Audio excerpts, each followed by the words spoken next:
بسم اللہ الرحمن الرحیم۔ السلام علیکم پیارے دوستو، رزق کی کثرت کے لیے 10 اسباب۔ اللہ تعالیٰ سورہ نوح میں فرماتا ہے، اور میں نے کہا کہ اپنے رب سے اپنے گناہ بخشواؤ اور معافی مانگو، وہ یقیناً بڑا بخشنے والا ہے۔ وہ تم پر آسمان کو خوب برستا ہوا چھوڑ دے گا اور تمہیں خوب پے در پہ مال اور اولاد میں ترقی دے گا اور تمہیں باغات دے گا اور تمہارے لیے نہریں نکال دے گا۔ مفہوم یہ ہے کہ استغفار کیے جانے سے رزق میں اضافہ ہوتا ہے۔ اللہ تعالیٰ سورہ الطلاق میں فرماتا ہے، اور اسے ایسی جگہ سے روزی دیتا ہے جس کا اسے گمان بھی نہ ہو، اور جو شخص اللہ پر توکل کرے گا تو اللہ اسے کافی ہوگا۔ اس آیت مبارکہ کا مفہوم ہے تقوی اختیار کرنا، یعنی اللہ پر توکل کرنا رزق میں اضافہ کرتا ہے۔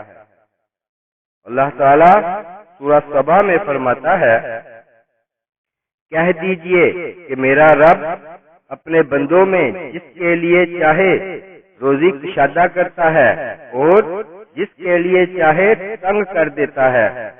تم جو کچھ بھی اللہ کی راہ میں خرچ کرو گے اللہ اس کا پورا پورا بدلہ دے گا، اور وہ سب سے بہتر روزی دینے والا ہے۔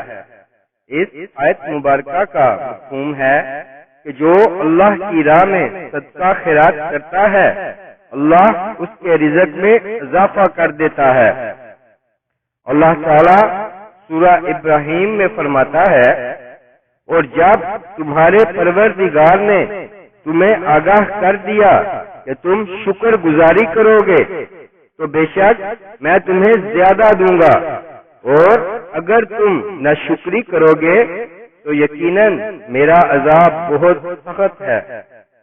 اس آیت مبارکہ کا مفہوم ہے کہ شکر کرنے سے اللہ تعالی رزق میں اضافہ کرتا ہے۔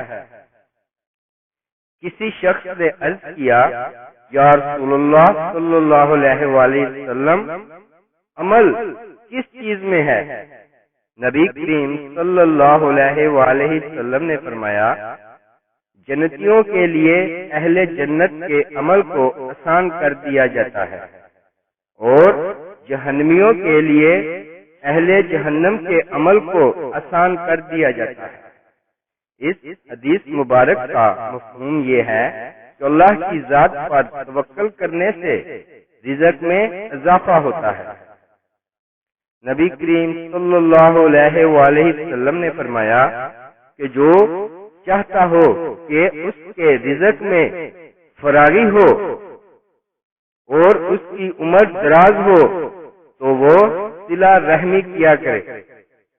نبی کریم صلی اللہ علیہ وآلہ وسلم فرماتے ہیں کہ اللہ تعالیٰ کا فرمان ہے، اے نبی صلی اللہ علیہ وآلہ وسلم، ہم نے آپ سے پہلے بہت سے رسول بھیجے، ان سب کی بیویاں اور اولاد تھی، یعنی کہ پاک دامنی کے لیے نکاح کرنا رزق میں اضافے کا سبب ہے۔ نبی کریم صلی اللہ علیہ وآلہ وسلم نے فرمایا، حج اور عمرہ ایک کے بعد دوسرے کو ادا کرو، اس لیے کہ یہ دونوں فکر اور گناہوں کو اس طرح مٹا دیتے ہیں جیسے بھٹی لوہے، سونے اور چاندی کے میل کو مٹا دیتی ہے۔ مفہوم یہ ہے کہ لگاتار حج اور عمرہ کرنے سے اللہ تعالی رزق میں اضافہ کرتا ہے۔ نبی کریم صلی اللہ علیہ وآلہ وسلم نے فرمایا، آدمی اپنے گناہ کی وجہ سے ملنے والے رزق سے محروم ہو جاتا ہے۔ مفہوم یہ ہے کہ گناہوں کو چھوڑ دینا رزق میں اضافے کا سبب بنتا ہے۔ نبی کریم صلی اللہ علیہ وآلہ وسلم نے فرمایا، اے اللہ میری امت کے لیے دن کے ابتدائی حصہ میں برکت دے، یعنی کہ صبح سویرے رزق کی تلاش میں نکلنا رزق میں اضافے کا سبب بنتا ہے۔ سبحان اللہ۔